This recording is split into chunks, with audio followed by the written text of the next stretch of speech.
पुनः उपस्थित भइसकेको छ। झाडु लगाउनलाई, सफा गर्नलाई, गार्डन सफा गर्नलाई त्यसरी गइरहेको छ।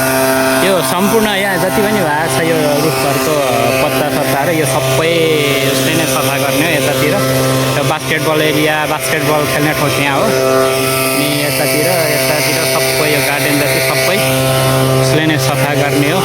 आज घाम पनि निकै नै धेरै नै लागिरहेको छ, अत्याधिक गर्मी पनि भइरहेको छ। र पनि अब गर्नै पर्यो काम। हेर्न सक्नुहुन्छ यसरी गर्दैछ। हावाले कसरी पत्ता उडाउँदो रहेछ हेर्नुहोस्।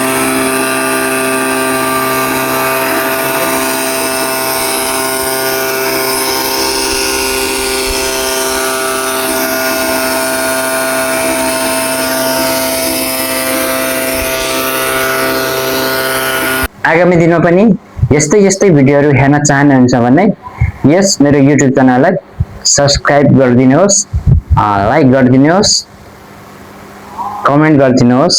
हवस् त, नमस्ते।